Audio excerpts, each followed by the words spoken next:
Chapter 4. Into the Abyss.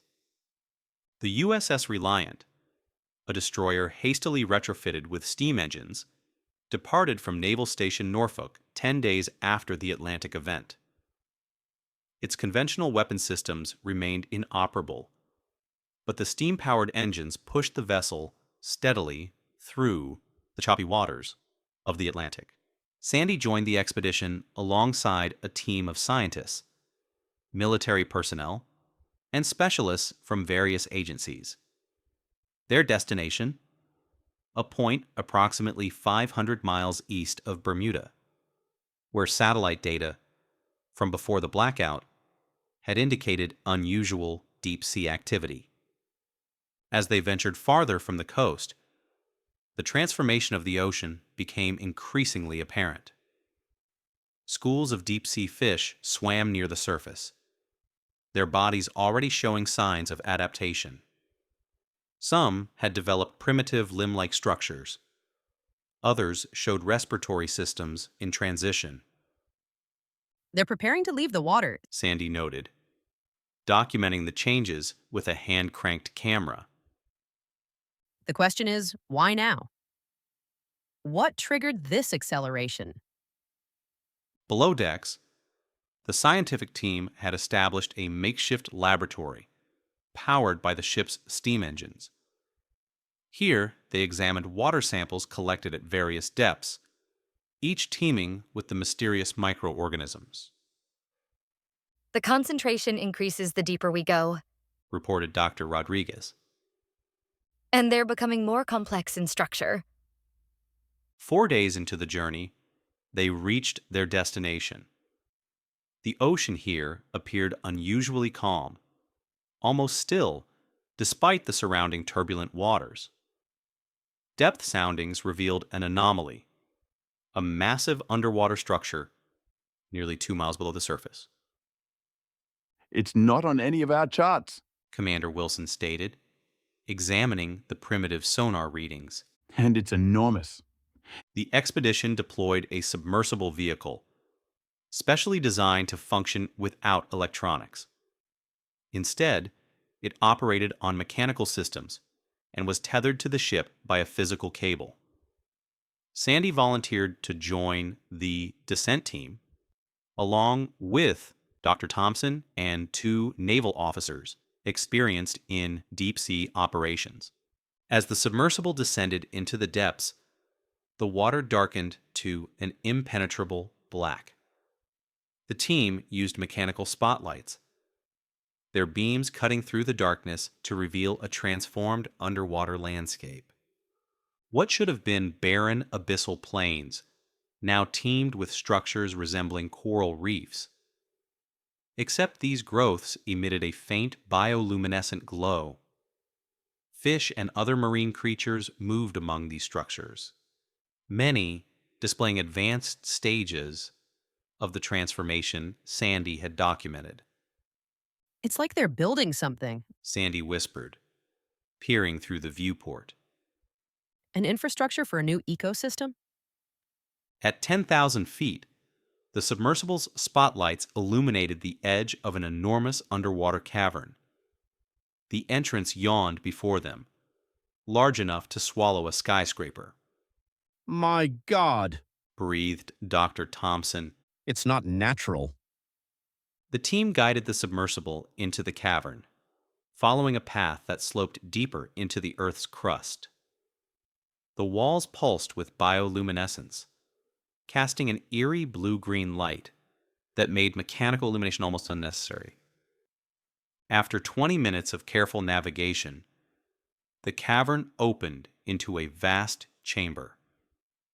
What they saw defied comprehension. At the chamber's center lay a colossal organism, if such a term could even apply. Its body stretched beyond the range of their lights, its surface undulating with slow, deliberate movements.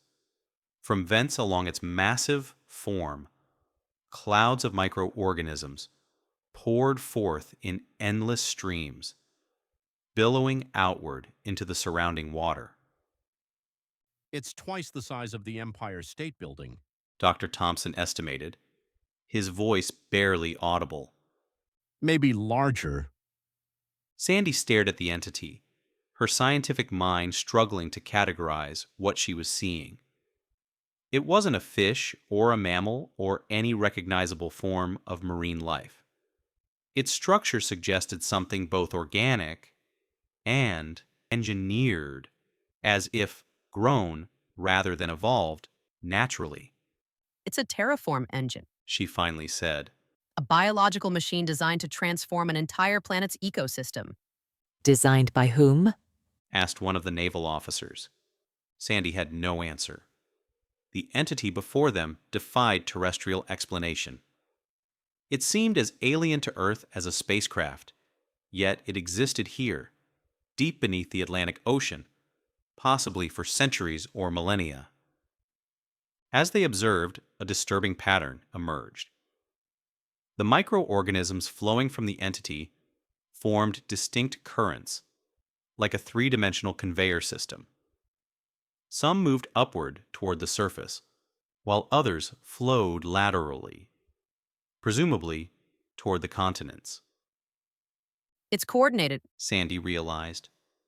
This isn't random evolution, it's directed terraforming. The submersible's mechanical camera systems captured as much footage as possible, but the team knew they needed to return to the surface to report their findings. As they prepared to leave, Sandy noticed something alarming in the water analysis equipment, The concentration of microorganisms has doubled since we arrived. she reported. The entity is increasing production. We need to leave. Now. Ordered Dr. Thompson. As they navigated back through the cavern, the submersible's mechanical systems began to strain. The pressure gauges fluctuated wildly, and the temperature inside the cabin rose uncomfortably, Something's affecting our equipment. reported one of the naval officers. The microorganisms might be adapting to our mechanical systems. They barely escaped the cavern before the submersible's primary oxygen system failed. The backup mechanical pumps engaged, providing enough air for the ascent. But it was clear that even non-electronic technologies were not immune to the transformative influence of the microorganisms.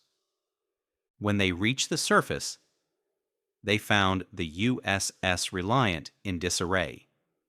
Several crew members had begun showing symptoms of transformation: breathing difficulties, physiological changes to their skin and respiratory systems. It's happening faster than we anticipated. Sandy told the ship's captain. The concentration of microorganisms in the water is accelerating the transformations. With the affected crew members quarantined in improvised water tanks, the Reliant began its journey back to the coast.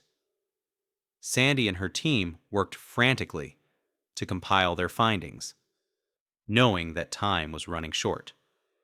3 days into their return journey, they received a garbled radio transmission from the mainland, the first functional communication since the Blackout.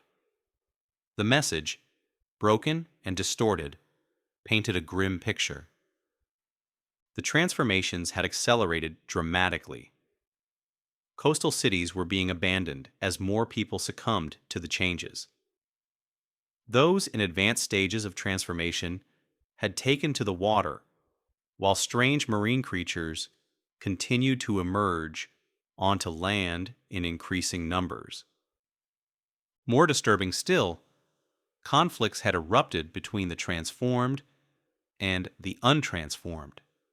Military forces, already hampered by non-functional equipment and dwindling numbers, struggled to maintain order. As the Reliant approached the Virginia coastline, they saw the extent of the chaos.